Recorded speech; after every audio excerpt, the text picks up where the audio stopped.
मी comrade Shivaji Magdum, लालबावटा बांधकाम कामगार संघटना कोल्हापूर जिल्हा जनरल सेक्रेटरी आणि महाराष्ट्र राज्य बांधकाम कामगार फेडरेशन राज्याचा उपाध्यक्ष. 2 दिवसापूर्वी मी एक व्हिडिओ करून लालबावटा यूट्यूब चॅनलवरून प्रसारित केला होता.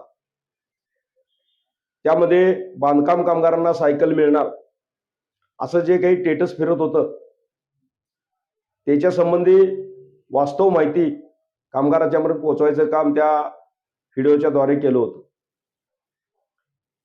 तो व्हिडिओ साधारण 1-1.5 दिवसामध्ये 2000 पेक्षा जास्त कामगारांनी पाहिला. बऱ्याच कामगारांचे त्यासंबंधी फोन आले. काही जणांनी तर सांगितलं की आमच्या गावामध्ये आमच्या भागामध्ये सायकल मिळणार याच्या अफवा भरपूर पसरल्या होत्या आणि कामगारांची आर्थिक लूट सुद्धा होणार होती. किमान तुमच्या व्हिडिओमुळे ती आर्थिक लूट थांबली आणि चॅनलचं आणि संघटनेचं धन्यवाद मानायचं काम बऱ्याच कामगारांनी कॉल करून केलं, पर्सनल भेटून केलं. तर हे जे व्हिडिओच्या माध्यमातून मी तुमच्या समोर नेलं ते आम्ही संघटनेच्या काही प्रमुख कार्यकर्त्यांनी कॉम्रेड भरमा कांबळे आमच्या बांधकाम कामगार संघटनेचे जिल्ह्याचे अध्यक्ष आहेत, महाराष्ट्राचे ते जनरल सेक्रेटरी आहेत, त्यांच्याशी चर्चा करून काल आम्ही माननीय सहाय्यक कामगार आयुक्त विशाल घोडके साहेब यांना, मी करवी तालुक्याचे अध्यक्ष आनंदा कराडे आणि खेबोडे गाव शाखेचे अध्यक्ष बापूसाहेब पाटील, आम्ही 3-4 कार्यकर्ते जाऊन माननीय विशाल घोडके साहेबांची भेट घेतली आणि त्यांना विचारलं की साहेब, बांधकाम कामगारांच्या सायकल मिळणार आहे बांधकाम कामगारांना, अशा पद्धतीचं जे काय मेसेज व्हायरल व्हायला लागलेले आहेत किंवा कामगारांचे जे काही एजंटांचे स्टेटस फिरायला लागलेले आहेत, यामधलं वास्तव काय आहे, तुमच्यापर्यंत आला असेल तर सांगा. आणि ही मागणी घेऊन आम्ही त्यांच्यापर्यंत गेलो आणि घोडके साहेबांनी त्या बैठकीमध्ये आम्हाला क्लिअर सांगितलं की अशा पद्धतीची कुठलीही योजना अजून आमच्यापर्यंत आलेली नाही.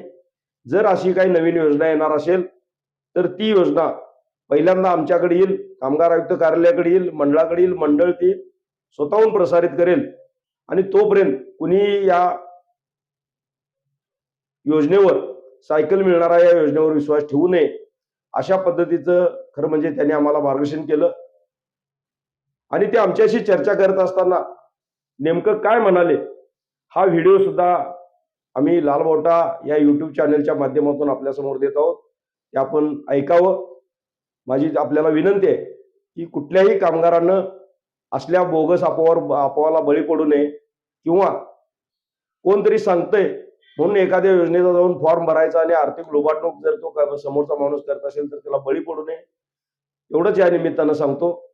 जर आपल्याला सत्यता जाणायची असेल तर एक तर सहाय्यक कामगार आयुक्त कार्यालयाशी डायरेक्ट संपर्क करा किंवा लालबावटा बांधकाम कामगार संघटनेची, आमची कोल्हापूर जिल्ह्यातल्या प्रत्येक तालुक्यामध्ये संघटनेची कार्यालय आहेत, त्या ठिकाणी संपर्क करा.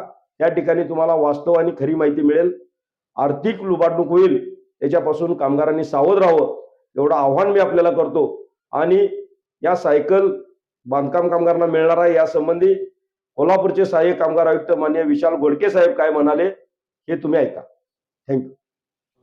साहेब, गेले 4 दिवस झालं बऱ्याच कामगारांच्या स्टेटसला बांधकाम कामगारांना सायकल मिळणार आहे असं स्टेटस दिसायला लागले आणि त्यामध्ये एका गोडाऊनमध्ये भांड्याचा सीट दाखवलेले आहेत आणि त्याला लागून सगळ्या सायकली अशा दाखवलेल्या आहेत आणि सायकली उपलब्ध आहेत. तर कामगारांनी ताबडतोब नूतनीकरण करावं अशा पद्धतीचे स्टेटस व्हायरल व्हायला लागलेले. तर नेमकं काय सत्य जाणून घ्यायसाठी आम्ही या ठिकाणी आलो. हे बघा, सध्या मंडळाच्या वस्तू स्वरूपाच्या 2च योजना चालू आहेत. एक गृहोपयोगी संच वाटप योजना, दुसरा अत्यावश्यक संच आणि सुरक्षा संच. या सोडून दुसरी कुठलीही योजना नाही. मलाही काही फोन आले पत्रकारांचे आणि संघटनांच्या प्रतिनिधींचे. सायकल वाटप योजना अशी कोणतीही योजना मंडळाची नाही आणि त्यामुळे ही अफवाच आहे. या अफवेवर कुठल्याही कामगारांनी बळी पडू नये आणि कोणालाही काही आर्थिक देवाणघेवाण करू नये. आणि मंडळाकडनं ज्या काही योजना जाहीर होतात त्या पहिला या कार्यालयाकडनं जाहीर होतात आणि मग त्या प्रसारित केल्या जातात.